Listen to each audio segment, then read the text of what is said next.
there are some solutions which are unsaturated and saturated solution.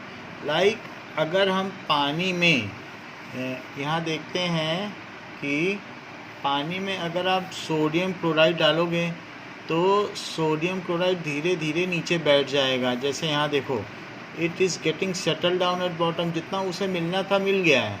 So such kind of solution is known as saturated solution.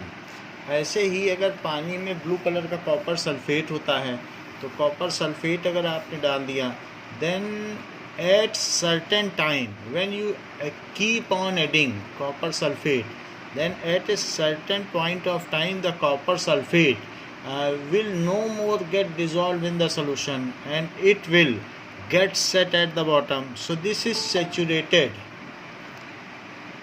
This is saturated solution of copper sulfate.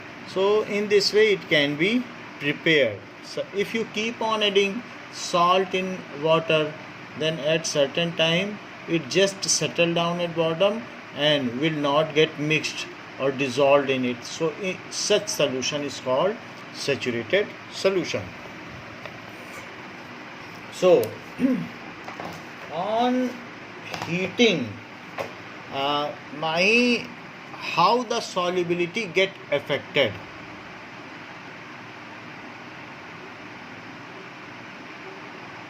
अगर heat करोगे तो solubility पे क्या फ़र्क पड़ता है. मान लीजिए शुगर की वाटर में सॉल्युबिलिटी है तो वो बढ़ेगी कि घटेगी. बोलो, ज़्यादा डिज़ोल्व होगा. So on heating, on increasing temperature, solubility of the solution increases. On heating या फिर increasing temperature,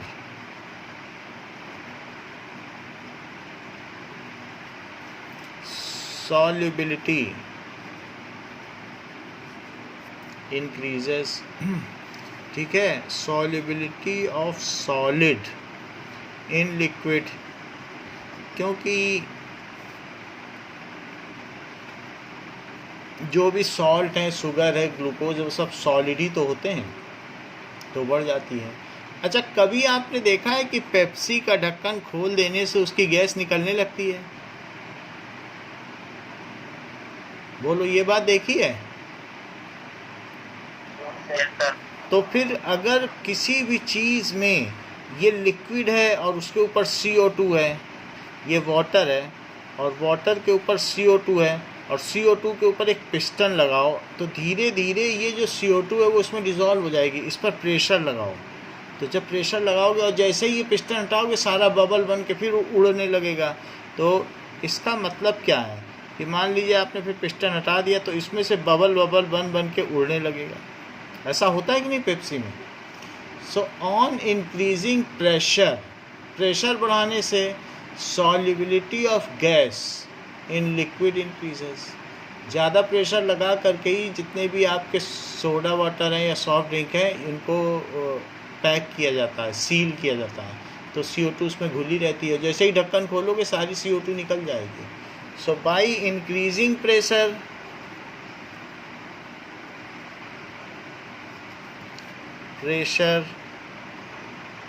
solubility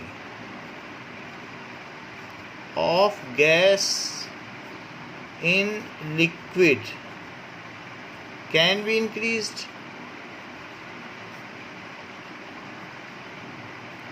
अच्छा, एक बात बताओ, अगर पेप्सी कूल रहे तब उसमें ज़्यादा CO2 डिज़ोल्व रहेगी कि उसे खौला दो, बॉईल कर दो, तब CO2 ज़्यादा डिज़ोल्व रहेगी? नहीं, खौलाने से तो जो बची खुची वो भी निकल जाएगी. If it is ice cool then उसमें बबल फॉर्मेशन बहुत कम होगा. आइस कूल पीने पर उसमें CO2 ज़्यादा डिज़ोल्व रहेगी, वो पीने में भी एसिडिक लगेगी. So if temperature is increased तो उसमें जितनी डिज़ोल्व गैस है वो सारी निकल जाती है, एस्केप कर जाती है. उसको थोड़ी सी काइनेटिक एनर्जी चाहिए, भाग जाएगी कि रुकी रहेगी? वो तो गैस है, और थोड़ी सी और एनर्जी मिल जाए तो क्या और डिज़ोल्व होगी कि भागेगी?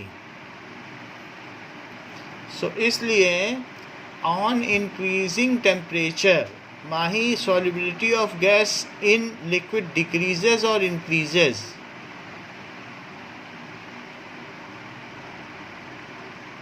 बताइए टेम्परेचर बोलो।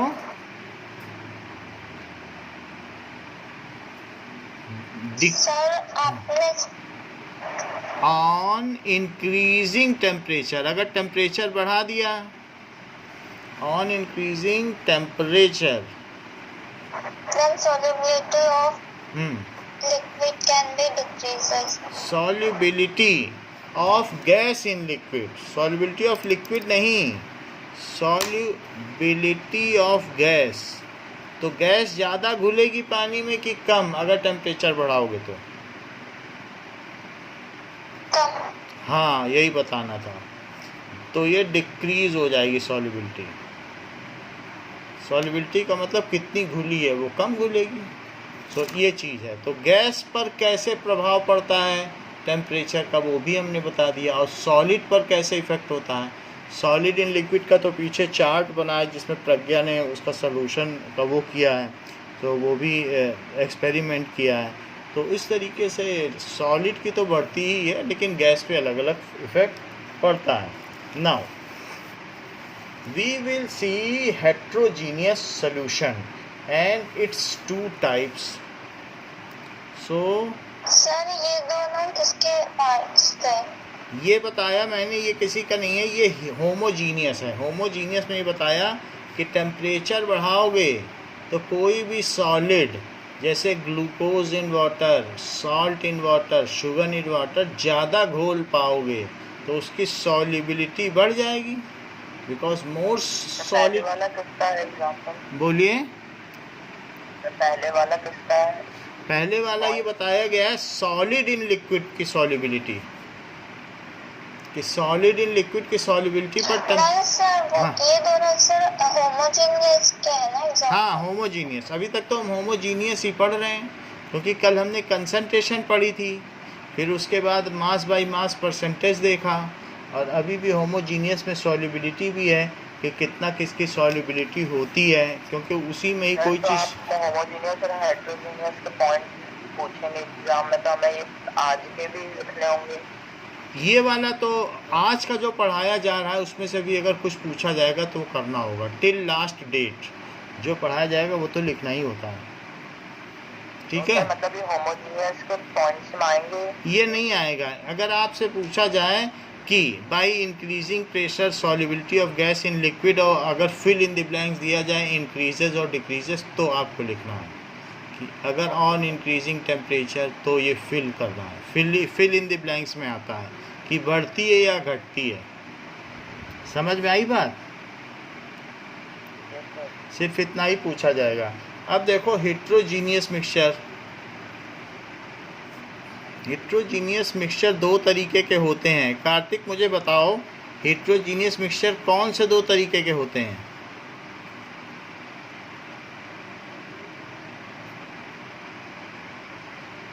सार्थक बेटा बताइए।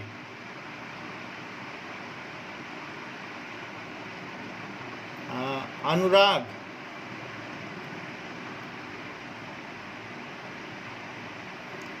what are the two types of heterogeneous mixture? Am I not audible?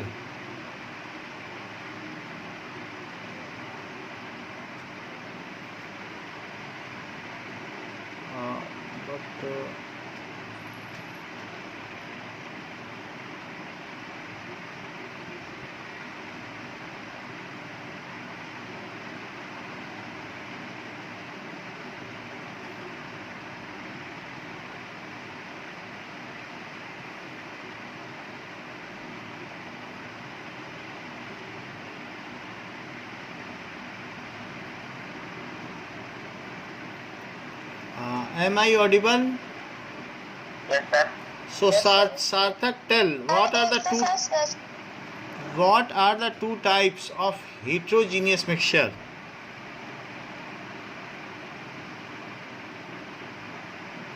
Okay, Karthik. Sir, I don't know. Mahi. Sir, suspension and colloidal. हाँ, that is suspension and colloid. So suspension and colloid, these are the two types of heterogeneous mixture. Suspension का क्या है? That is the size of particle is greater than 1000 nanometre. 1000 nanometre का मतलब होता है 1000 into 10⁻⁻9 metre, इतना होता है. इसका फर्दर क्या मतलब होगा? 1000 होता है 10⁻3, सो दैट इज़ 10⁻⁻6 मीटर. ये चीज़ हो गई. सो इसका साइज़ जो होता है वो इतना होता है. ये 1000 टाइम्स ऑफ 1 मिलीमीटर. 1 मिलीमीटर जानते हो कितना होता है? इतना होता है 1 मिलीमीटर. इसका 1000वां हिस्सा, इतना बड़ा साइज़ होगा इसका. 1 mm ये होता है. और 1 mm का भी 1 mm कितना होता है? 10⁻⁻3 मीटर. और उसका 1000वां हिस्सा और कर दो तभी तो ये आएगा. तो 1000 पार्ट ऑफ दिस, तो इतना इसका साइज होता है. And it can be seen with naked eye. It is non uniform mixture या it has non uniform composition. क्योंकि पानी में चौक अगर डालोगे तो धीरे धीरे देखोगे कि चौक नीचे आने लगी है पानी में और ऊपर थोड़ी सी बची है. सो अल्टीमेटली धीरे धीरे अगर सैंड डाल के देख लो, चम्मच से चलाते ही सैंड नीचे आने लगती, बालू, तो इसका नॉन यूनिफॉर्म कंपोजिशन आता है. मिल्क है, मिल्क को थोड़ी देर रख दो तो उसका जितना मक्खन मलाई है वो सब फैट प्रोटीन ऊपर चला जाएगा, मिल्क प्रोटीन नीचे आ जाएगा. तो it has non-uniform composition. Its particles can be seen with naked. हाँ बोलो. सर जैसे सर हम लोग अगर पानी में अगर मिट्टी मिलाएंगे तो वो नीचे जाती है, तो फिर सर मिल्क का जो वो जो होती है मलाई वो नीचे क्यों नहीं बैठती है? मिल्क कोलाइड है. मिल्क के केस में मिल्क हमने इसमें बता दिया, but milk is coming under colloid. तो वो हेट्रोजीनियस है, but it is colloid because particle of milk can not be seen with eye. So उसके साइज थोड़े और छोटे होते हैं क्योंकि size of particle greater than 1000 nanometer. और जबकि इसका साइज क्या होगा? Size of particles between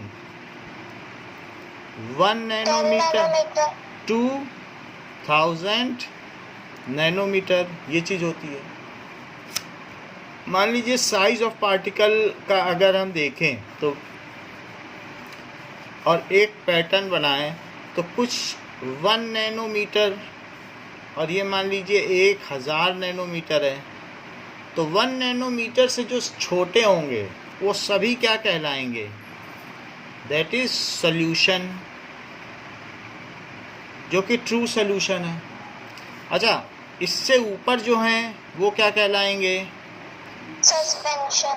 suspension. और जो इसके बीच के आ गए? कोलाइड. हाँ, दैट इज कोलॉइड. कोलाइड के पार्टिकल हो गया मिल्क. इसे हम अपनी आँखों से नहीं देख सकते. जबकि ये सीरप हो गया और ये हो गया सैंड इन वाटर. सर वो 1 नैनोमीटर है. 1 नैनोमीटर है और ये 1000 नैनोमीटर है. तो ये दोनों मिलके ये कहलाते हैं हेट्रोजीनियस मिक्सचर.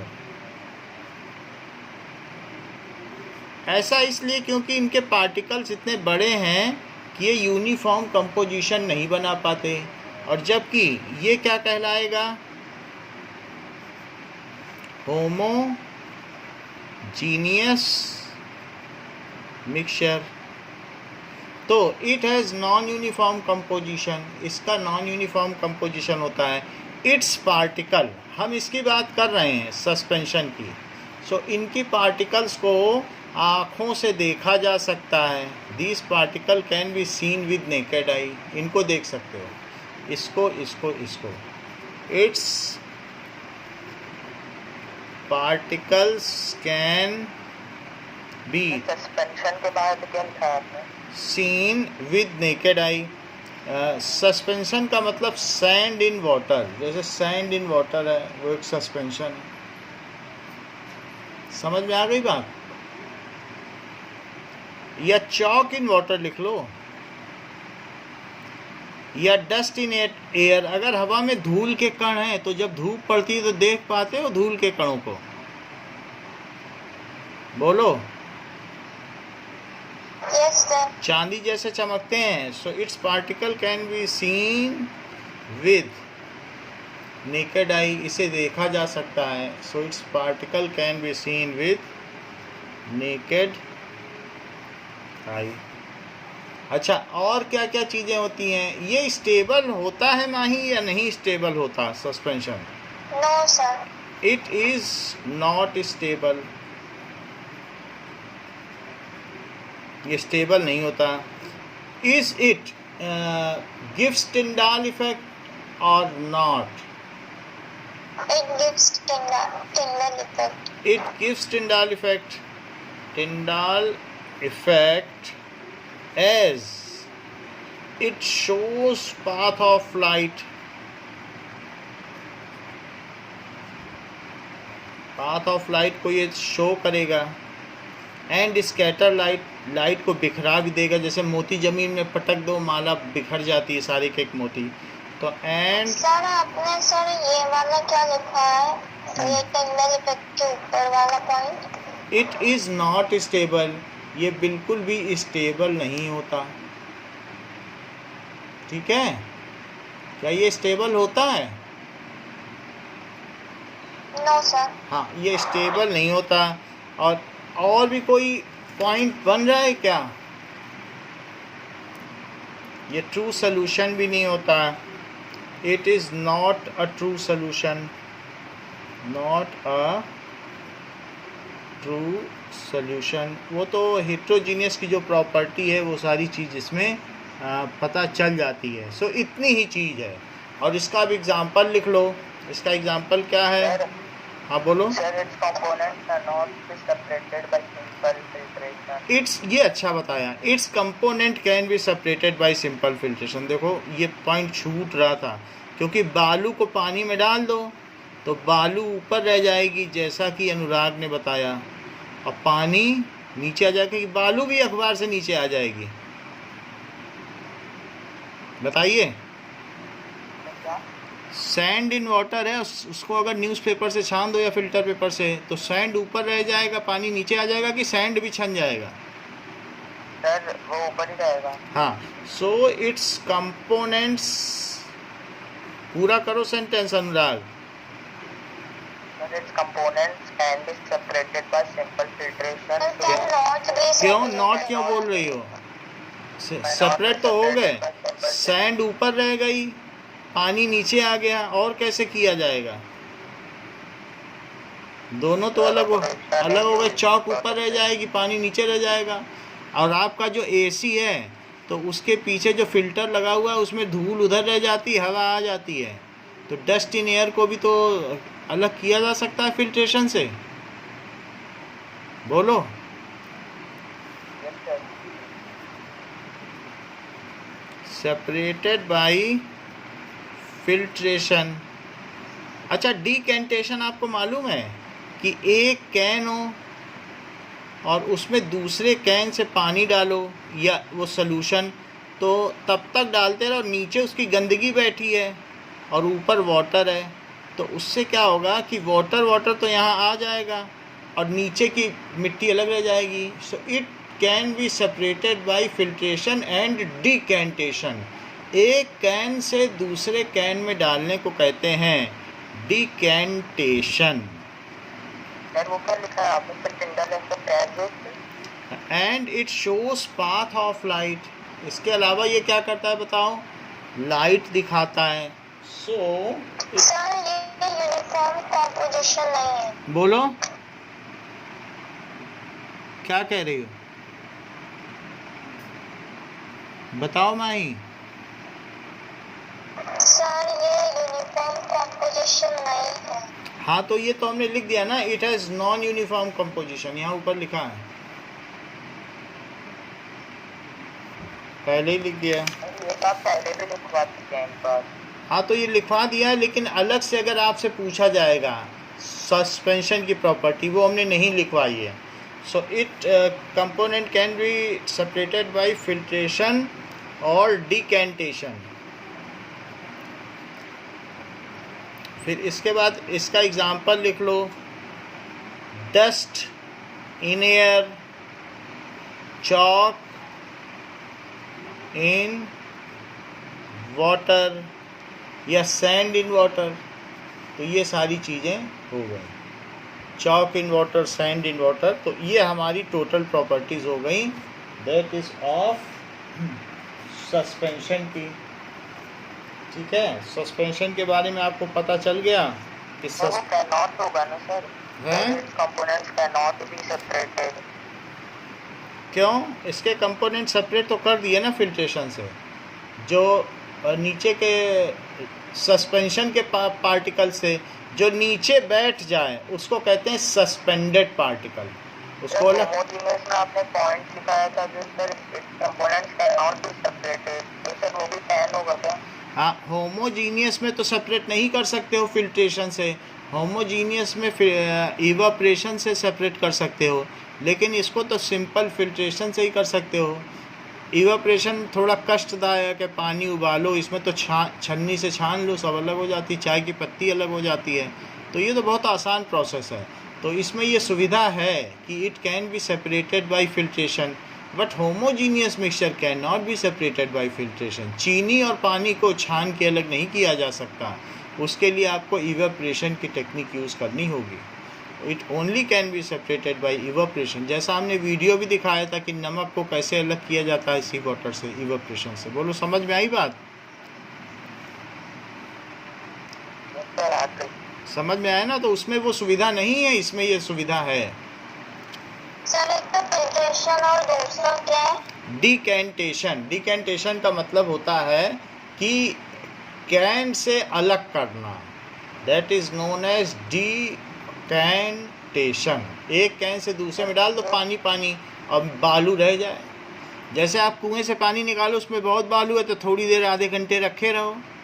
आधे घंटे रखने के बाद क्या होगा, उसमें सेडिमेंटेशन हो जाएगा, नीचे सेडिमेंट्स बैठ जाएंगे। तो ये सेडिमेंट्स हैं, अगले पेज में बताया जाएगा आपको। तो सेडिमेंट्स हैं, तो जब आधे घंटे रखे रहोगी फिर बड़े धीरे धीरे छानना, धीरे धीरे पलटना, ये नहीं कि हिलाने डुलाने लगो। तो धीरे धीरे पलटोगी तो पानी इसमें आ जाएगा, बालू नीचे बैठ जाएगी। जब गंदा पानी किसी कुएं से या हैंडपम्प से निकाला जाता है तो यही किया जाता है, गांव के लोग ऐसा करते हैं। क्या रखते हैं? बोलो सर आपने अभी क्या कहा वो समझ नहीं आया। सर आपने कहा क्या करते हो? मतलब जैसे मान लीजिए किसी भी पानी में बहुत सारा मिट्टी है, तो उस मिट्टी को क्या करो, सबसे पहले उस मिट्टी को आप पानी को रख दो हाफ एन आवर। तो हाफ एन आवर तक उसे बिना हिलाए डुलाए रख दीजिए, तो सारी मिट्टी क्या हो जाएगी, नीचे बैठ जाएगी। और पानी क्या होगा बताइए, पानी इसमें क्या रहेगा, ऊपर रहेगा। हाफ एन आवर तक ऐसा करने के बाद अब आप क्या करो, हाफ एन आवर करने के बाद उसको दूसरे बर्तन में पलट दो। तो पहला प्रोसेस है sedimentation. So keeping it without disturb for half an hour is called sedimentation. If suspension if a heterogeneous solution like suspension is there, then dirty water, non potable water जिसे पिया ना जा सके, is to be kept for half an hour without disturbance. Then all the sediments will settle down at bottom. This process is called sedimentation. तो sedimentation के द्वारा इसे हमने नीचे बैठा दिया, and after that it is to be transferred into some other empty vessel, and the sediments will remain in first vessel and the clean water will come into the second vessel. बोलो, बात समझ में आई? ठीक है, अब हम आगे बढ़ते हैं। सो now next is colloidal solution. So colloidal solution का कोलॉइडल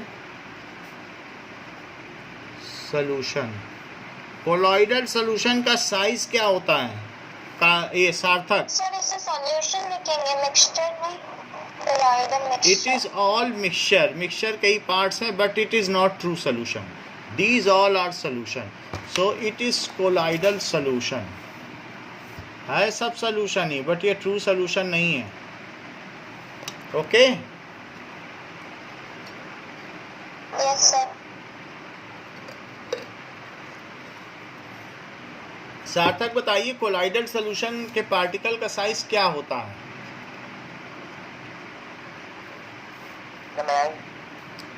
सार्थक आप, कार्तिक बताओ। 7 nanometer to 1000 nanometer. So it is non uniform mixture, ठीक है। whose size of particle, sir अगर हम ये लिखेंगे कि 1 नैनोमीटर से ज्यादा होते हैं तो फिर सर 1000 नैनोमीटर से भी तो ज्यादा हो जाएगा ना। वो कैसे जाएगा? उसके आगे हो जाएगा तो फिर आंखों से दिखने लगेगा, फिर वो सस्पेंशन हो जाएगा, फिर वो कोलाइड थोड़ी ना रहेगा। जो टोटल पार्टिकल्स उनके 3 हिस्से किए हैं। 1 नैनोमीटर से कम हुआ तो ट्रू सॉल्यूशन, 1000 से ऊपर हुआ तो निलंबन या सस्पेंशन, बीच में हुआ तो कोलाइड। 1000 से ज़्यादा हो जाएगा तब तो उसमें आ जाएगा ना, वो कैटेगरी उसकी अलग बनी है कि नहीं? हमने 3 कैटेगरी बनाई कि नहीं? बड़ा, छोटा और बीच में है कोलाइड। बड़ा हो जाएगा तो तब भी क्या कोलाइड ही बोलती रहोगी? बोलो। सर मैंने नहीं सर, अनुराग ने बोला था। अनुराग ने बोला था, ठीक है। और ये है सॉल्यूशन। चलो, so whose size of particle, इसका कितना है? From 1 nanometer to 1000 nanometer. पहली बात तो ये हो गई, इसका साइज ये है। दूसरी बात है, it can not be seen with naked I.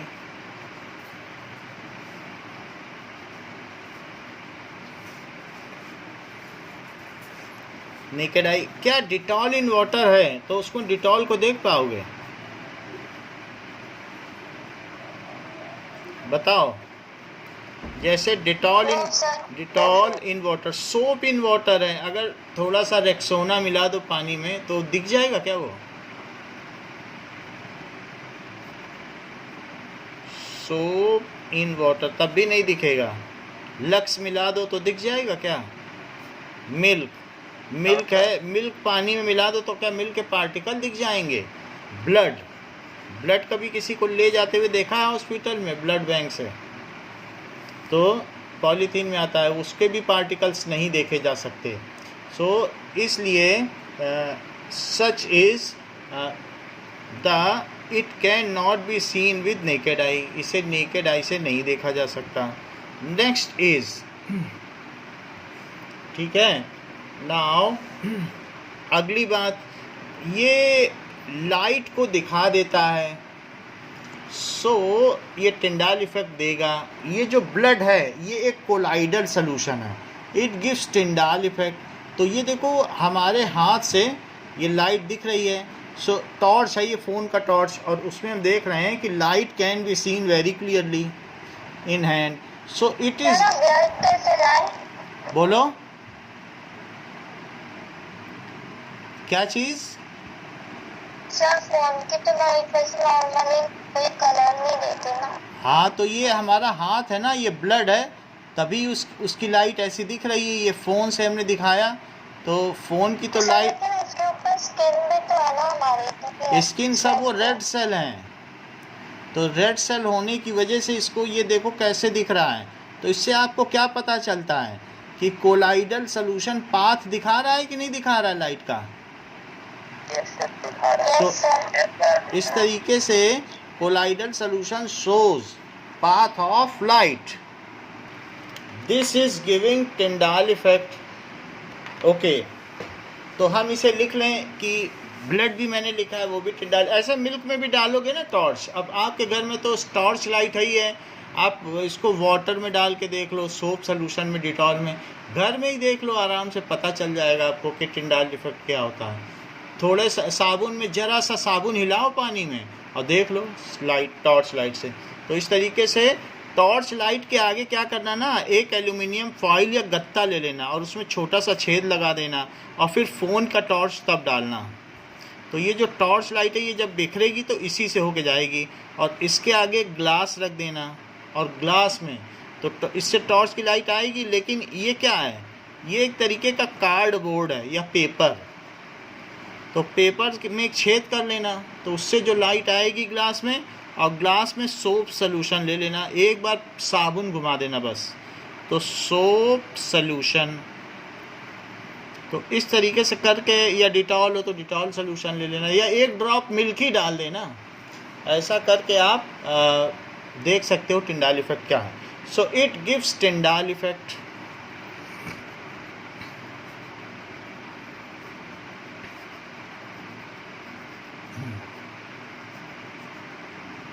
As it shows path of light, तो ये पाथ ऑफ लाइट शो करता है, इसलिए टिंडाल इफेक्ट देता है। एंड स्कैटर लाइट, लाइट को बिखेर भी देता है, तभी तो पार्टिकल सब दिखने लगते हैं। ये दोनों रीज़न है, अदरवाइज मेन पॉइंट तो यही है कि टिंडाल इफेक्ट देता है। It's particle can not be seen with naked I. Its particles cannot be... filter paper वाला भी आ जाएगा। बोलो क्या कह रही हो? Its particles can be filtered by filter paper. हाँ, its particle cannot be seen with naked eye, इसे देखा नहीं जा सकता। It is less stable than solution या true solution. It is less stable, थोड़ी दिन, एक दिन दूध को रख दो, दूसरे दिन फट जाएगा। It is less stable then true solution.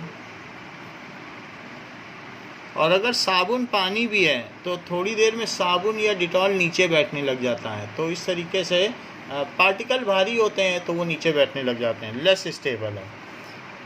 और अगर ब्लड और उसका प्लाज्मा है, ये सारी चीज़ें हैं, then it can be separated. अगर उसे बहुत तेज़ी से घुमाओ तो ब्लड और उसका प्लाज्मा और WBC सब अलग अलग हो जाएंगे। तो तेज़ी से घुमाने को कहते हैं सेंट्रीफ्यूगेशन। हम उसे भी देख लेते हैं,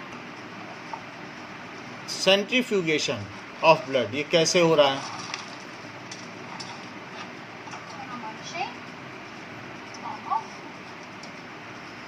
ये सेंट्रीफ्यूज है, ये बहुत तेज़ी से मशीन घूमेगी। जब इसमें टेस्ट ट्यूब डाल दी जाएगी तो बड़ी तेज़ी से घूमेगी। देखो ये ब्लड है, फिर से देख लो कि ये ब्लड का एक सैंपल है। ये जो इसने निकाल के रखा है ये ब्लड है।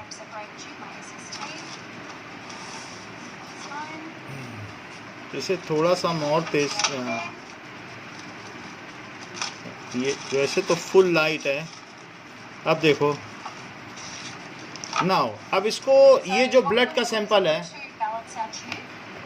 ओके, सो इस ब्लड के सैंपल को ये इस मशीन में डालेगी जो तेज़ी से घुमा देगा।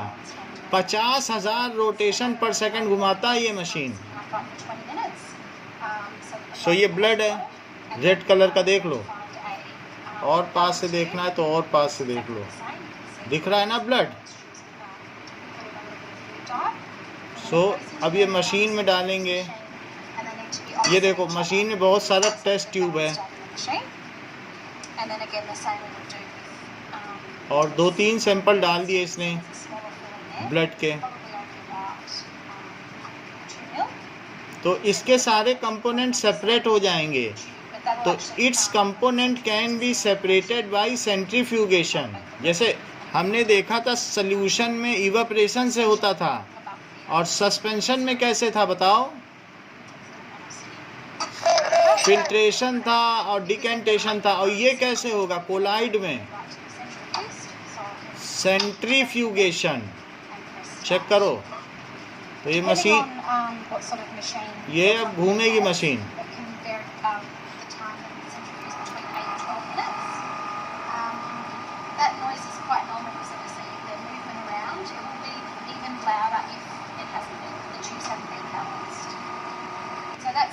सो ये घूम रही मशीन, अभी थोड़ी देर में पता चल जाएगा। नाउ दैट सेंट्रीफ्यूज, इसको सेंट्रीफ्यूज कहते हैं। देखो आपको रोटेट होते दिख रहा है? It is so fast. आप देखो कैसे फैन की स्पीड से घूम रहा है।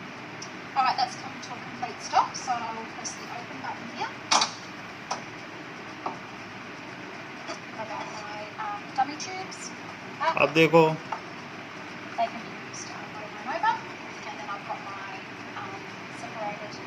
ये देखो, तो आपको दिख गया ऊपर कुछ और है नीचे कुछ और है, अलग अलग कंपोनेंट दिख रहे हैं। फिर से दिखाएं, थोड़ा सा एक बार और देख लो कि कैसे प्लाज्मा ऊपर रह गया। ये देखो प्लाज्मा ऊपर रह गया, ब्लड नीचे चला गया, आरबीसी। सो इस तरीके से हम कह सकते हैं कि it's component can be separated bye centrifugation. Centrifugation आपको पता चल गया है। नाउ अब इस चीज़ को लिख भी लें जब पता चल गया है। So it's components can be separated bye, हाँ सर ये ट्रू सॉल्यूशन है क्या? क्या? सर ये ट्रू सॉल्यूशन है क्या? Homogeneous mixture. दो तरीके के मिक्सचर होते हैं। होमोजीनियस मिक्सचर में क्या क्या चीज़ें आती हैं? जैसे salt in water, sugar in water, glucose in water. तो यानी हमारे पास जो सबसे ज़्यादा स्टेबल हो और जो कभी नीचे या ऊपर न जाए उसे ट्रू सॉल्यूशन कहते हैं। तो कोई भी मिक्सचर दो तरीके से होता है। मिक्सचर कौन कौन से तरीके से होते हैं? एक होमोजीनियस में, होमोजीनियस नहीं, अनुराग को बता दें एक ट्रू सॉल्यूशन। हेटेरोजीनियस, क्योंकि कई दिन से चल रहा है ना ट्रू सॉल्यूशन, तो पता होना चाहिए अनुराग को, क्योंकि ये सूचना का अधिकार है, राइट टू इंफॉर्मेशन। देखो अगर हम नहीं बताएंगे सो अनुराग का जो राइट टू इंफॉर्मेशन है, बोलेंगे सर आपने आज नहीं बताया, कल बताया था लेकिन आज तो ट्रू सॉल्यूशन नहीं बताया, अब आज भी बताओ। तो मुझे बताना पड़ेगा ना। तो होमोजीनियस को क्या कहेंगे? True solution. और ये नॉट ए ट्रू सॉल्यूशन क्योंकि स्टेबल नहीं होता है, नीचे बैठ जाता है या थोड़ी देर में ख़राब हो जाता है। इसके दो डिफरेंट टाइप्स बताए। वो कौन कौन से बताए? सस्पेंशन, और दूसरा क्या बताया? कोलाइड। और मिक्सचर और प्योर सब्सटेंस, ये दोनों किसके टाइप हैं? ये दैट इज मैटर के टाइप हैं। फिर प्योर सब्सटेंस के भी दो टाइप हैं, एलिमेंट एंड एलिमेंट के भी टाइप हैं। तो प्योर, अभी आपको ट्रू सॉल्यूशन समझ में आया कि उसकी क्या पोजीशन है? चलो, सो it is less stable then true solution. Sir ये चार्ट आ सकता है ना? हाँ ये तो आएगा ही, ये बहुत इंपॉर्टेंट चार्ट है, इसी से तो पूरा चैप्टर चलता है। ये 12th तक पूछा जाता है, ये इतना इंपॉर्टेंट चार्ट है। अच्छा ये देखो, it's component can be separated bye, कैसे सेपरेट करोगे? इवैपोरेशन। नहीं देखो गलत बताया, अभी अभी वीडियो दिखाया था इसीलिए। इट्स कंपोनेंट्स कैन बी, कि मिल्क का भी दिखाएं कि मक्खन कैसे अलग होता है, कि समझ में आ गया है? बोलो किससे अलग होगा? ब्लड के कंपोनेंट्स कैसे अलग किए?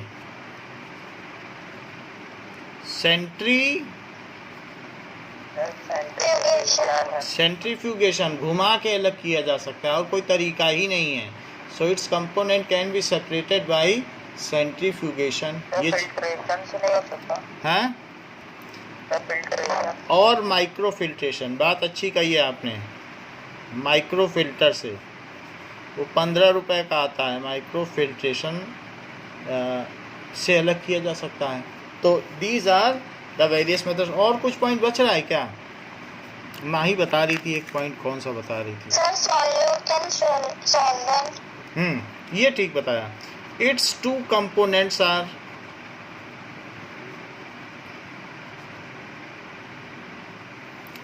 dispersed phase and dispersing medium.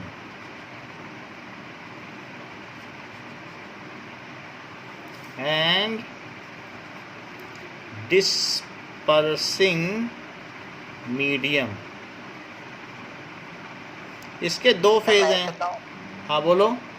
Sir, it is made up of only one kind of atom. Pardon? The one kind of atom. हाँ, कौन से kind of atom?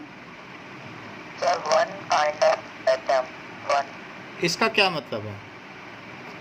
It's two components are dispersed phase and dispersing medium. तो dispersed phase है जो less in quantity है, less in quantity, और dispersing medium का कैसा है बताइए? More in quantity. जैसे डेटॉल इन वाटर है, तो इसमें डिस्पर्स्ड फेस कौन सा है और डिस्पर्सिंग मीडियम कौन सा है? तो डेटॉल क्या हुआ बताइए?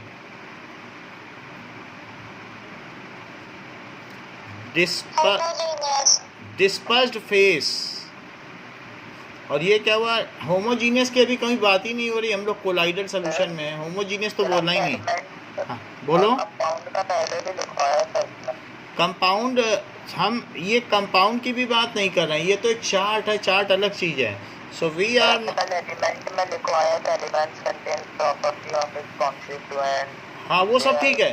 तो हर एक में कंस्टिट्यूएंट हैं। मान लीजिए इसमें आपने डिटॉल इन वाटर मिला दिया, ये कोलाइडल सोल्यूशन हम पढ़ रहे हैं। सो it is colloidal solution, properties of colloidal solution. तो कोलाइडल सोल्यूशन में हमने क्या बताया? ये प्रॉपर्टी, ये प्रॉपर्टी, ये प्रॉपर्टी। टिंडाल इफेक्ट देता है, सेंट्रीफ्यूगेशन से अलग हो सकता है, ये ट्रू सोल्यूशन नहीं है, और ट्रू सोल्यूशन से कम स्टेबल है, इसके पार्टिकल का साइज़ ये है। अब ये भी बता रहे हैं कि इसके दो कंपोनेंट होते हैं। वो दो कंपोनेंट कौन कौन से हैं? जैसे होमोजीनियस मिक्सचर के दो कंपोनेंट्स कौन कौन से हैं? Solute and solvent. Homogeneous mixture के कंपोनेंट्स कौन कौन से हैं? Solute, solvent.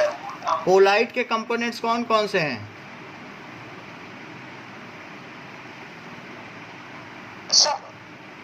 Dispersing medium. Yes, dispersed phase and dispersing medium. इसी तरीके से suspension medium and suspended particle, ये सस्पेंशन के दो पार्ट हैं।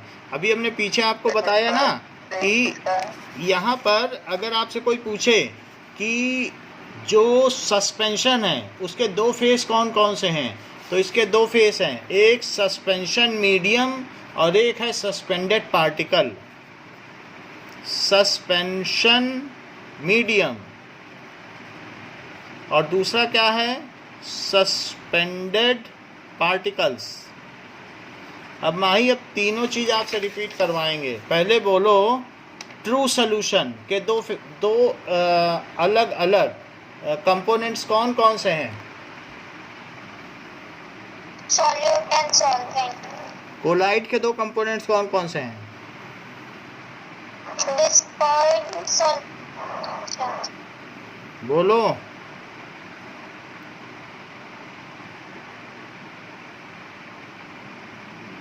What are the two components? कौन कौन सी दो चीज़ें होती हैं? डिस्पर्स्ड फेस क्या क्या चीज़ होती है?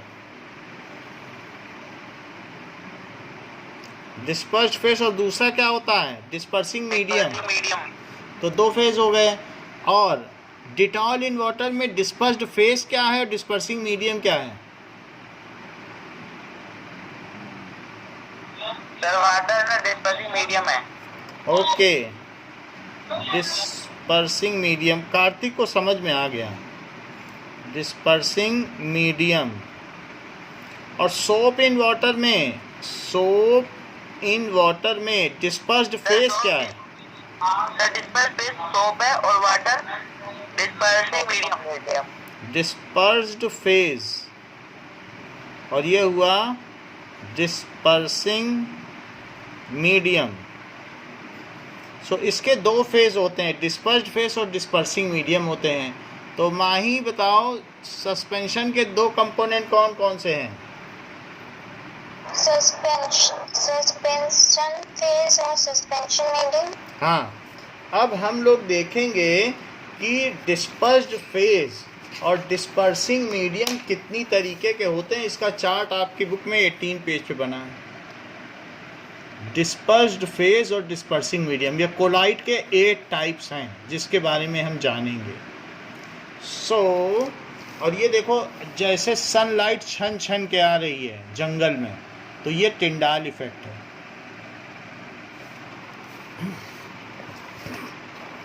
Now we will see common types of colloids. Colloids के कौन कौन से कॉमन टाइप्स हैं?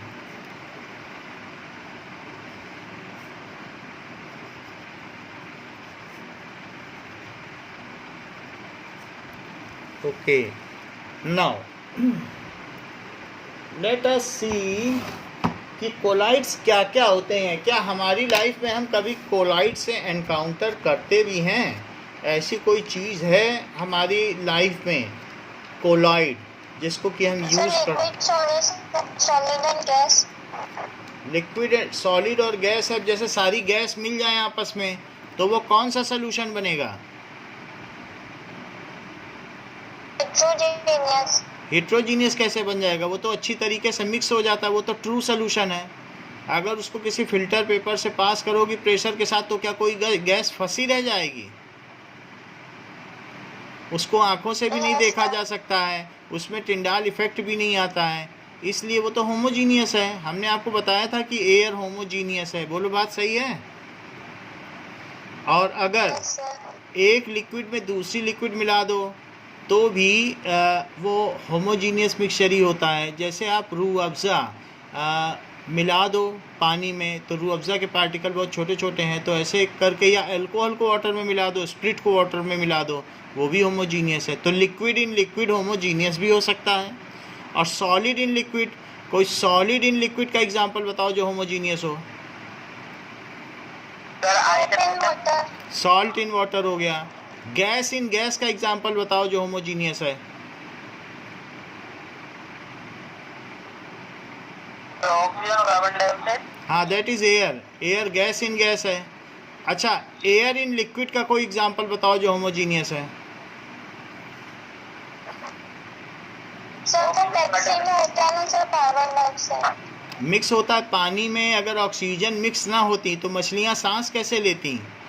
So fish can respirate, breathe only due to the solubility of oxygen in water, as oxygen is soluble in water. So under at deep strata or at deeper level, the fish can breathe easily. तो पानी में वो सांस ले पाएंगी बिना oxygen के।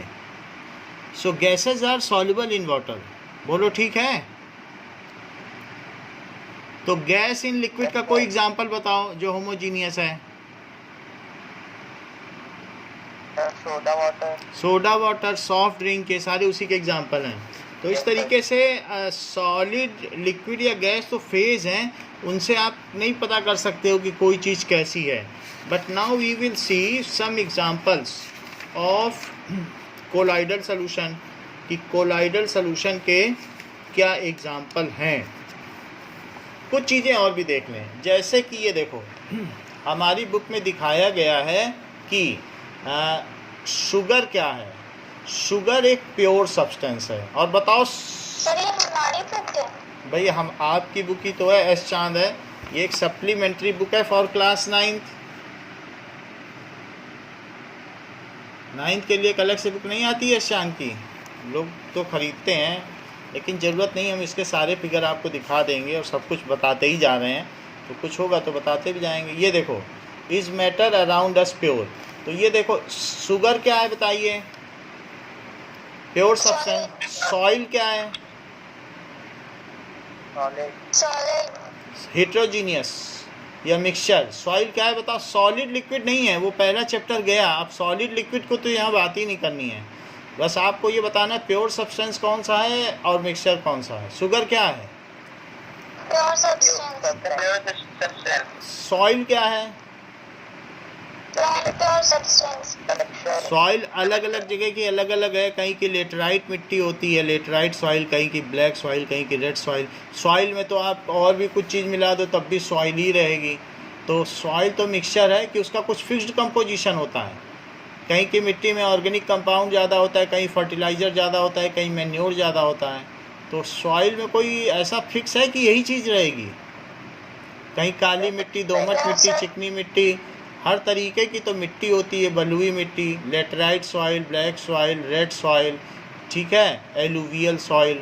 सो there is no fix kind of soil because it is only the powder of rocks and rocks are having no definite composition, hence soil is a mixture।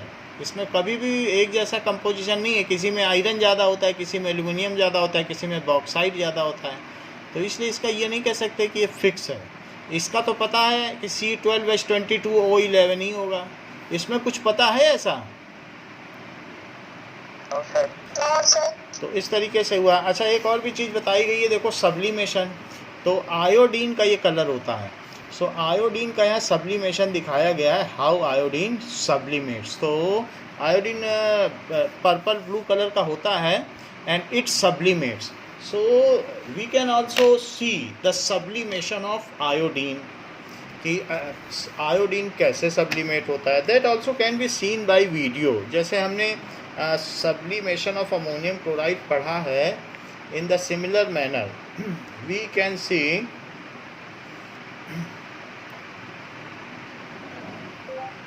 sublimation of iodine. Let us see, it is again a good kind of thing, how iodine sublimates। School के बाद सिर्फ Byju's classes. Download the Byju's app now. Byju's classes है तो progress है। अच्छा, ये देखो।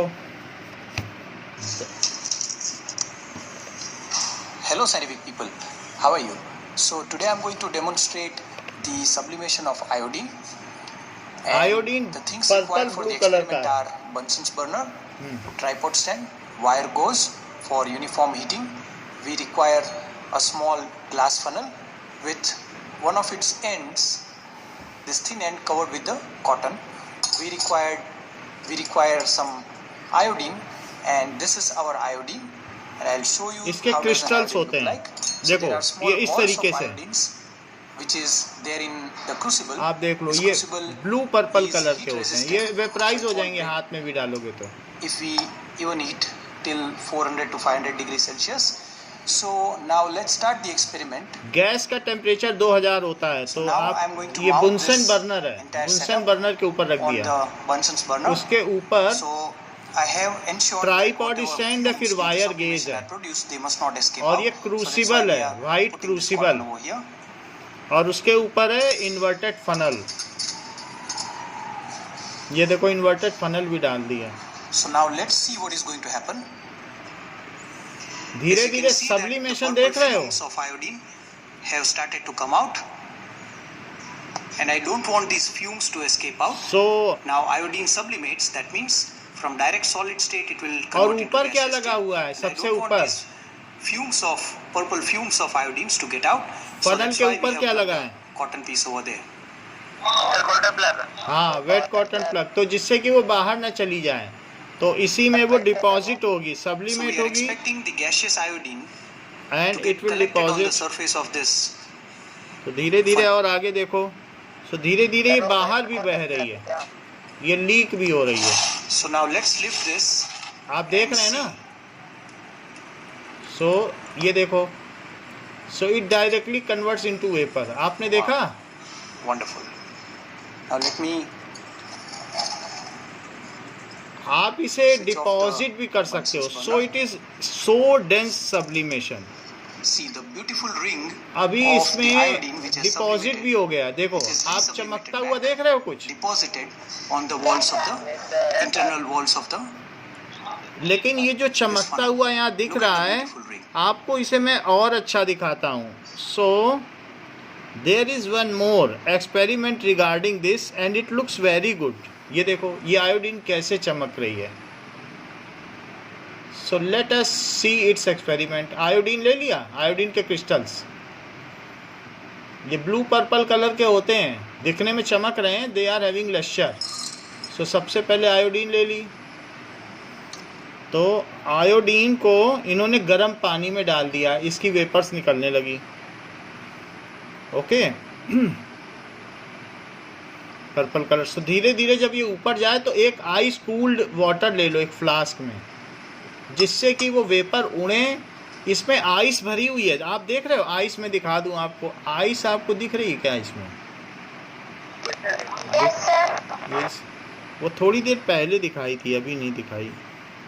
अभी दिखाता हूँ, अब देखना. ये देखो आइस दिखी. हाँ, तो ये आइस इसमें है. अब ये धीरे धीरे वो जैसे ही वेपर्स उठेंगी वो ठंडी हो जाएंगी. It becomes cool and get deposited. Sublimation के साथ साथ डिपोजिशन भी हो रहा है. So here we are seeing that it is getting deposited and eventually there are beautiful crystals which get deposited on ice cold water, क्योंकि वो ठंडा हो गया. Now take it out and see, notice those crystal again which are recrystallised. तो ये देखो इसके बाहर आप देख रहे हैं कि इट हैज़ बीन रिक्रिस्टलाइज्ड. ये चमक भी रहा है. So you can notice it. समझ में आ गया ना आयोडीन कैसे सब्लिमेट होता है? चलो ये तो बात हो. हाँ, अगर हम ऊपर आइस में रखे तो क्या होगा? ऊपर आइस होने की वजह से क्या हुआ है, दैट इज आइस था तभी ये कूल हो गया, उसको कूल कर दिया, डिपोजिशन में मदद मिली. इसीलिए तो वेट कॉटन प्लग भी लगाते हो. वेट कॉटन प्लग क्यों लगाते हो? That is to sublimate. अच्छा हम और आगे चलें. हाँ बोलो. सर सब्लिमेशन डिपोजिशन ये तो हम फर्स्ट चैप्टर में पढ़े थे. तो सर ये सब्लिमेशन एंड डिपोजिशन आपने देखा था, ठीक है, बट यहाँ दिखाया गया है कि iodine is a pure substance. Now there are some more pure substances जो कि मेटल हो सकता है. तो बताओ गोल्ड क्या है? मेटल है. Pure substance. और सोडियम कार्बन, सोडियम क्लोराइड क्या है? सर प्योर सब्सटेंस है. प्योर सब्सटेंस है. बताओ ये एलिमेंट है या कंपाउंड? कंपाउंड. हाँ, क्योंकि इसमें सोडियम और क्लोराइड क्लोरीन 1:1 के रेशो में है, फिक्स्ड रेशो में. तो ये सोडियम क्लोराइड हो गया. इस तरीके से जैगरी क्या है? गुड़. जैगरी क्या है? गुड़. Sir pure substance. Jaggery is a mixture.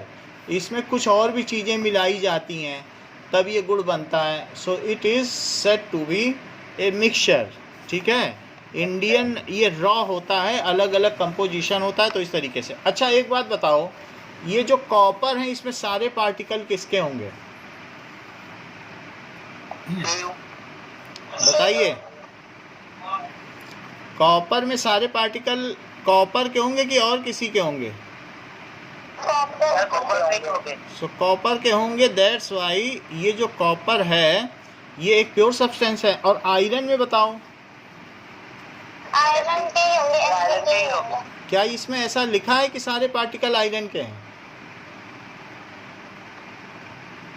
तो इसलिए ये क्या हुआ? Iron pure substance. Pure substance. और क्या हुआ? क्या ये एलिमेंट हुआ?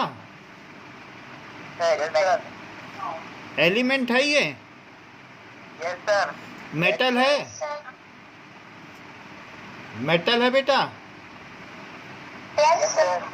अच्छा अब और चीज़ें देखो इसी में. यहाँ पर ये सोडियम है. सोडियम अगर आप देखोगे देन सोडियम लुक्स लाइक, किस तरीके का दिख रहा है? इट इज हाँ, सोडियम को अगर आप देखेंगे तो ये एक तरीके का जैसे रबर होती है ना, बिल्कुल वैसा दिखता है। रबर को जैसे चाकू से काट सकते हो, सो उसी तरीके से सोडियम है। ये है सोडियम। सर हाँ बोलो। एलिमेंट कैसे हुआ? क्या सर आयरन एलिमेंट कैसे हुआ? Element contains only one kind of atoms. तो जैसे आपने पूछा कि एलिमेंट कैसे हुआ, तो फिर जो जिसमें एक ही तरीके के एटम, समझ गया। है ना, क्योंकि ये आपकी सूचना का अधिकार है, आप जो भी पूछोगे हमें बताना ही होगा। तो it is now. Sir compound के कौन से दो टाइप्स थे? कंपाउंड्स में organic compounds and inorganic compounds. जो कार्बन के कंपाउंड्स हैं, जो हमारी, सॉल्यूट और सॉल्वेंट किसमें आता है? ये कंपोनेंट्स, घटक। हर एक चीज, जब दो चीज़ों को मिलाओगे तो बाइनरी मिक्सचर बनेगा। जैसे शुगर और पानी मिलाया तो मैं पूछूंगा कि ये जो सिरप बना, इसके कंपोनेंट्स क्या क्या हैं, तो आप कहोगे इसमें सॉल्यूट है और सॉल्वेंट है। कई बार शुगर, सॉल्ट एंड वाटर मिला दिया जाता है तो ट्राइनरी मिक्सचर बनता है। 3 चीज़ों को मिलाओ तो ट्राइनरी मिक्सचर, 2 को मिलाओ तो बाइनरी मिक्सचर। तो उसके वो कंपोनेंट्स कहलाते हैं, यानी घटक, या उसको कंस्टिट्यूएंट्स भी कहते हैं।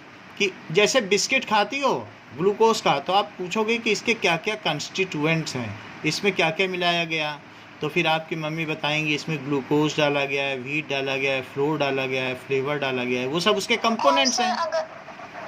और सर अगर एक ही टाइप्स के पार्टिकल्स मिक्स हुए तो बाइनरी नहीं, एक टाइप्स के मिक्स थोड़ी ना होते हैं, बस वो फिर एलिमेंट है। वो मिक्स क्यों करोगी? एक टाइप के एटम है, ये सब एटम है एक टाइप के, इसमें क्या मिक्स करना? उसे कैसे मिक्स करोगी? चावल है, क्या चावल को हिलाती रहोगी पूरा दिन? घर में चावल लो एक थाली में, किसी से तो पानी हम दे दें आपको, कह दें इसको मिक्स करो, तो क्या मिक्स करने लग जाओगे? 2 चीज़ तो चाहिए ना मिक्स करने के लिए, बोलो। Yes sir. तो एक टाइप के पार्टिकल को मिक्स किया ही नहीं जा सकता, वो एक टाइप के बस पार्टिकल है उसमें। अच्छा, तो फिर मैंने ये बता दिया। इसी तरीके से मरकरी है, तो मरकरी लिक्विड होता है। ये मरकरी है, इट कैन बी लिक्विड। देखो कटोरी में ये यहाँ पे हिल भी सकता है ये कटोरी में। सो ये मेटल है बट ये लिक्विड होता है। थर्मोमीटर में मरकरी चढ़ जाता है क्योंकि ये लिक्विड है, एक्सपेंड करता है। तो इस तरीके से मरकरी क्या हुआ?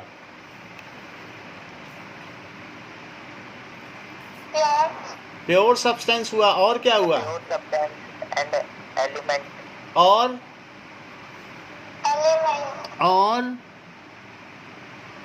मेटल है कि non metal? Sir metal.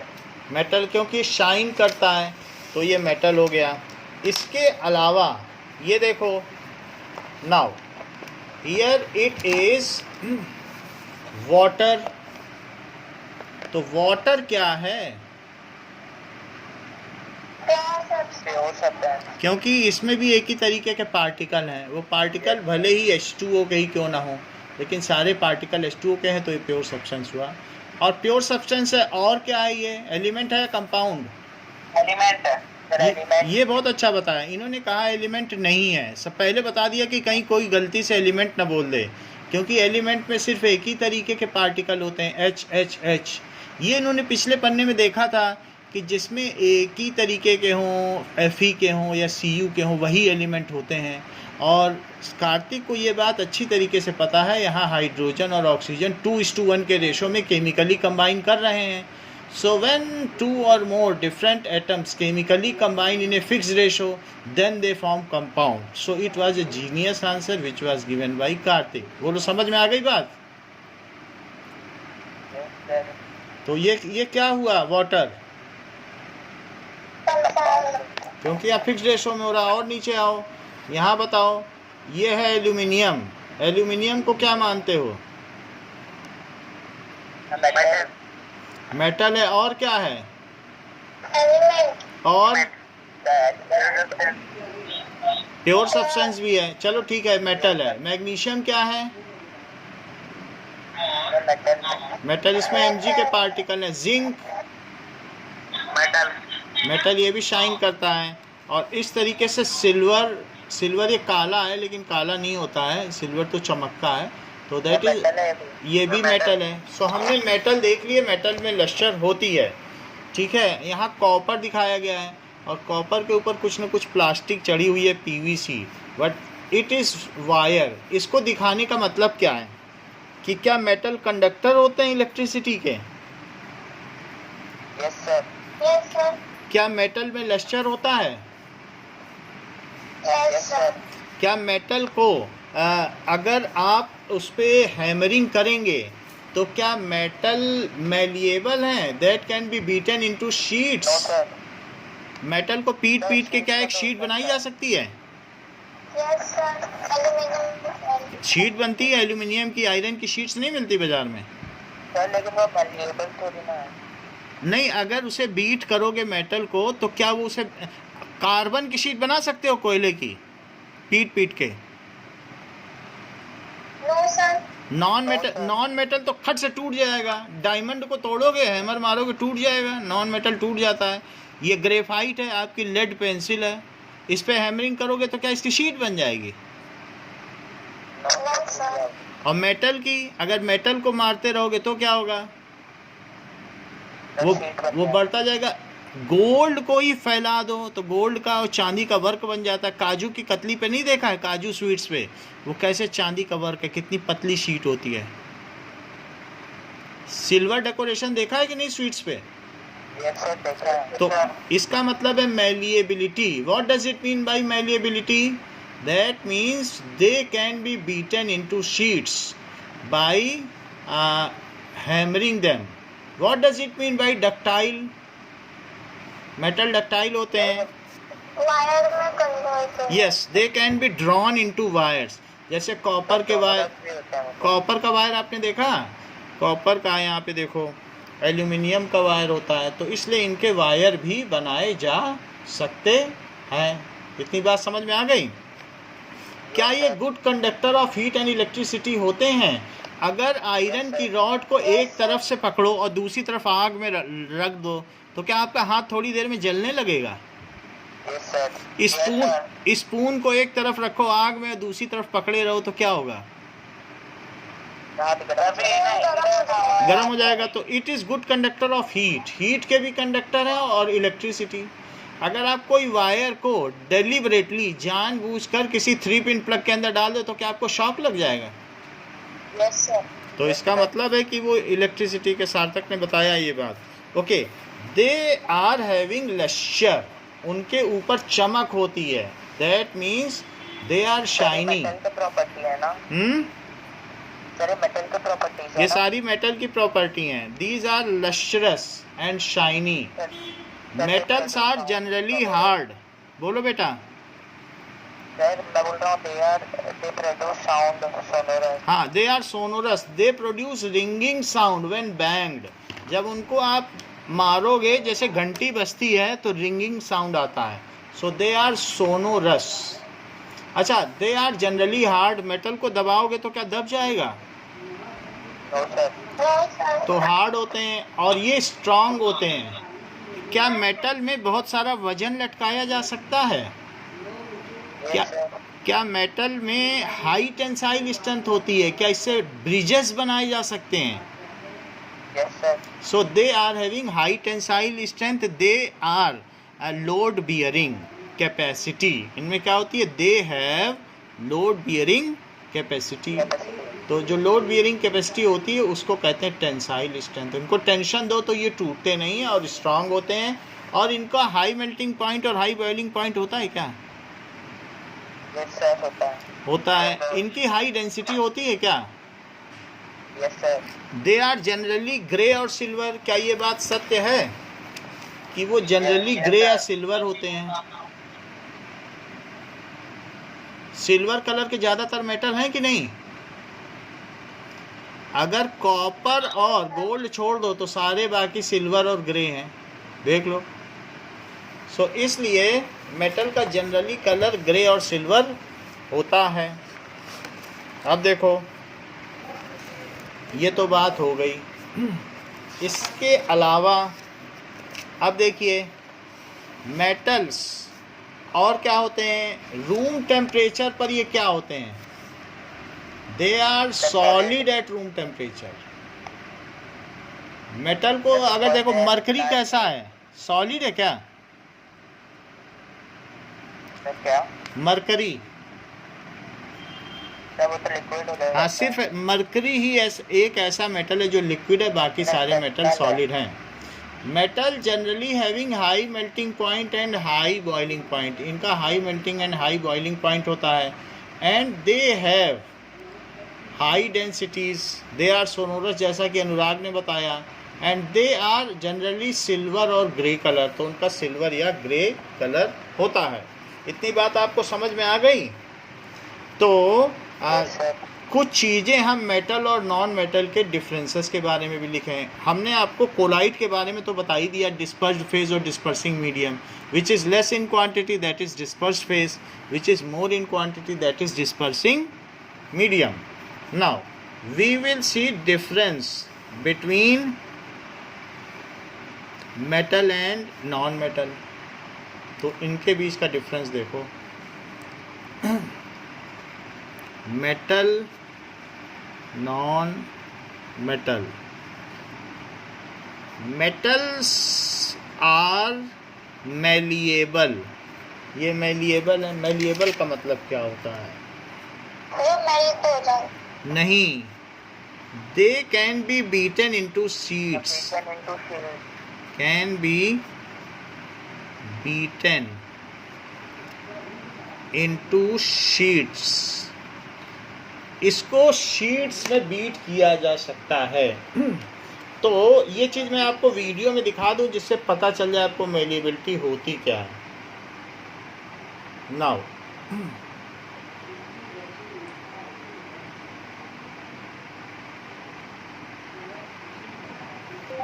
malleability of metal.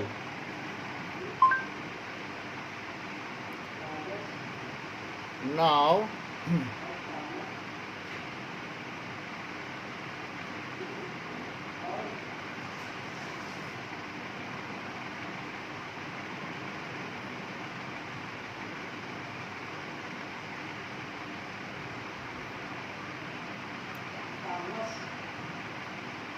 let us see. Metals are malleable. In this ये module, देखो, you will learn that metals are malleable. For this activity, we need a small iron nail, a piece of coal, a pencil lead, a piece of thick aluminium wire, and a hammer. To start with, beat the iron nail with a hammer. Hit the nail hard. You have to तो ये do देखो, it इसे बहुत carefully. तेजी से ये मार Take रहे care हैं। so that your hands do not get hurt. तो धीरे धीरे चपटा हो गया। Now आगे hit देखा the आपने आयरन ने, aluminium wire hard. This time also So it take becomes care of flat. your hand. देखो फ्लैट हो रहा है। What do you see? Is there तो ये any देखो change फ्लैट हो in गया the कि नहीं shape of आगे। nail and wire?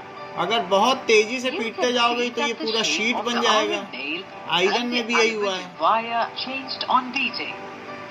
When they are beaten harder, the iron nail and the aluminium wire take the shape of thin sheets. ये or sheet में they are बदल जाएगा flattened. अगर इसको Now, किसी रोलर hit में। hard और the कोल को gold देखो, ये and मेलिएबल pencil है lead with कि the ब्रिटल है।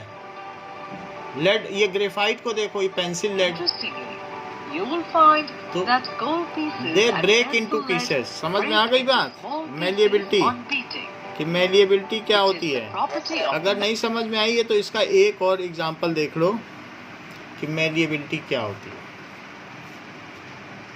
Malleability. Place any one metal on a block of देखो, iron कितना and तेजी strike से it चपटा 4 होता जा रहा है। or 5 times with a hammer. उसको हैमर करो Observe the changes in the तो shape वो of the आगे से metal. फ्लैट हो गया है। You will find that some metals can be beaten into thin sheets. This property is called malleability. तो ये बात हो, Gold and गोल्ड भी silver मेलिएबल है। are the most malleable metals. Ductility. The ability of metals like iron, उसको copper wire में convert कर लो, and पतला करते जाओ aluminium तो पतला होता to be जाएगा। drawn into thin wires is called now अब जरा ductility. देखो, Gold is the तो गोल्ड सबसे ज़्यादा मेलिएबल है। अगर एक छोटी सी मोती ले लो गोल्ड की, तो मालूम है पूरे टेनिस कोर्ट पे उसको बिछाई जा सकती है, उससे इतने पतला सा मेटल बन सकता है। गोल्ड का work, golden foil, so such thin layer can be drawn कि उससे पूरी टेनिस कोर्ट को ढका जा सकता है छोटी सी पर्ल से, इतना मेलिएबल है। Now metals are malleable, they can be beaten into sheets, जबकि ये क्या होते हैं, these are brittle. Not malleable है। हाँ, तो ये ब्रिटिल है। क्या है, if hammered break into pieces, if hammered sir आपने वो क्या लिखा है, दे आर, इनटू पीसेस, बताइए। सर आपने वो क्या लिखा है, they are, they can be beaten into sheets. No sir, not metal, they are brittle. Brittle का मतलब है दे आर फ्रेजाइल, भंगुर होते हैं। स्पेलिंग क्या है? फ्रेज, देख लो, brittle, BRITTLE,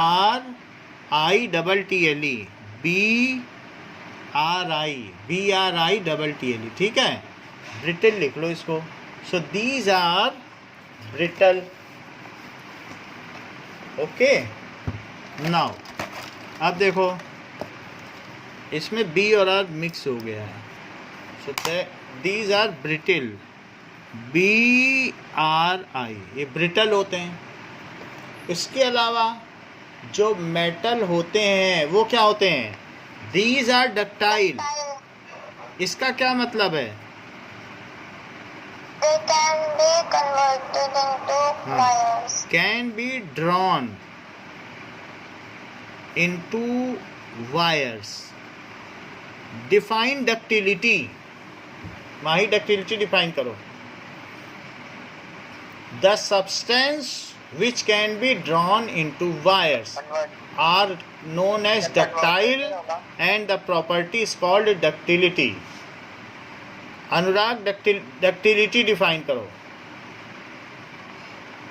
sir in which the metals are converted metal into मत wires. बोलो, the substance which can be drawn into wires are called ductile, ठीक है, Process for ductility. And the properties Sir, but non-metal तो नहीं हो सकता। हाँ, तो फिर ना, उसमें लास्ट लाइन ductile। लिखना मेटल्स आर डक्टाइल। जब डेफिनेशन दो तो उसी का नाम मत लो कि मेटल डक्टाइल है, पहले बोलो दो substance which can be drawn into wires are known as ductile, metal are ductile and this property is ductility. ऐसे ही डिफाइन किया जाता है कोई चीज़। समझ में आई? Yes, sir. अच्छा, इसको क्या लिखोगे, these are Non-ductile. Non ductile. कोयले को वायर में बदल लोगी क्या, these are lustrous, these are lustrous. Lustrous का मतलब shiny, Sir, they are shining. Shiny surface होती है, जबकि these are non lustrous. Sir, they are sonorous metal. हाँ, they are sonorous. Kartik, sonorous का डेफिनेशन बताइए। Those substance which can be produced sign. हाँ। This property is called ठीक है, Sound. Produce ringing sound when banged. substances which can and they produce ringing sound is called sonorous. Sound if banged. So these are non-sonorous.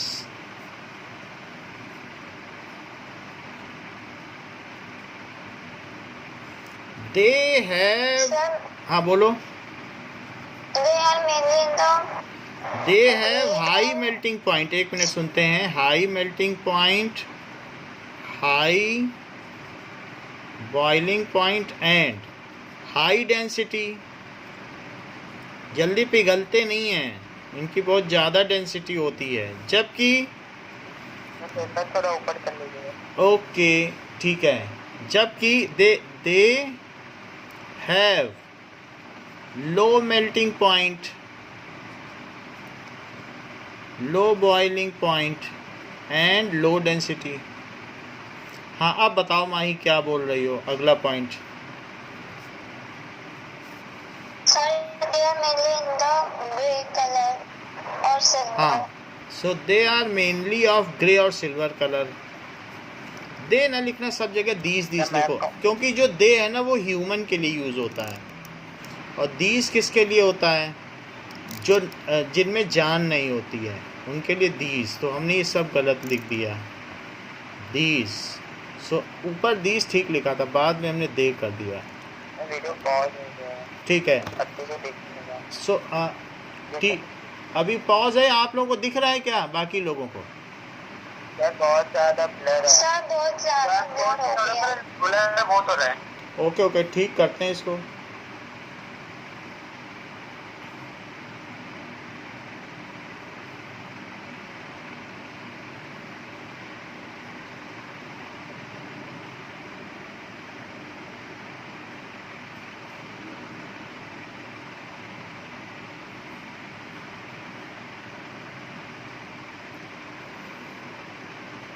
अभी कुछ ठीक हुआ क्या?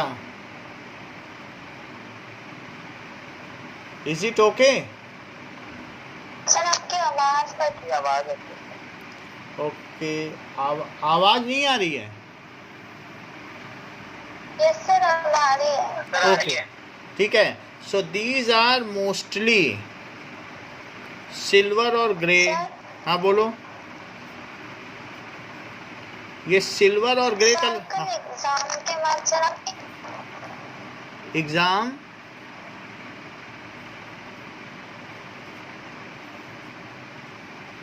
these are of various colors. Sir, they are load bearing substance. These are load bearing. ठीक है, these are of various colors. हाँ माही बोलो, क्या कह रही हो? सर मैं बोल सर कल एग्जाम के बाद सर आप इंग्लिश की क्लास होगी क्या? इंग्लिश की क्लास ले लेंगे, कल एक इंग्लिश की क्लास रख देंगे, ठीक है? Sir, they are load bearing substance. हाँ, so they have load bearing capacity. Load bearing, load को बियर कर सकते हैं, इनमें ये कैपेसिटी होती है। और जबकि दीज, ब्लर आ रही है। हाँ, these have load bearing capacity and these, अभी ठीक हो जाएगी, these do not have load bearing capacity. 2 minute की बात है, आप सुनते जाइए, बाकी पेपर तो हम भेज ही देंगे ना आपके पास PDF। कैपेसिटी और पॉइंट बताओ एक। दे हैव लोड बियरिंग कैपेसिटी और इनमें they do not have load bearing capacity. ये लोड को बियर कर सकते हैं, जबकि ये नहीं कर सकते। ये समझ में आई बात? एम आई ऑडिबल अनुराग? अच्छा, ये अलग अलग कलर के हैं। कार्बन का क्या कलर है? ब्लैक। सल्फर का क्या है? Phosphorus, red. तो इस तरीके से सबका अलग अलग कलर है, तो ये वेरियस कलर्स के होते हैं। इसके अलावा these are good conductor of heat and electricity. Good conductor of heat and electricity. जबकि ये क्या होते हैं? These are bad conductor. कोयले से क्या बिजली कंडक्ट होगी? Of heat and electricity.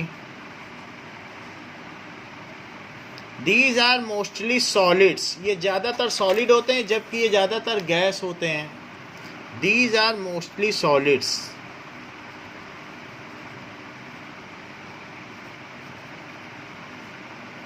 And these are mostly gases. एक दो एग्जाम्पल दे देना, आयरन, कॉपर, और यहाँ क्या लिख देना, कार्बन, ठीक है, सल्फर, फॉस्फोरस, ऑक्सीजन, नाइट्रोजन, ये सारी चीज़ हो गई। तो आज की क्लास इतनी ही है, इसके आगे नेक्स्ट क्लास में करेंगे। Thank you for joining. Sir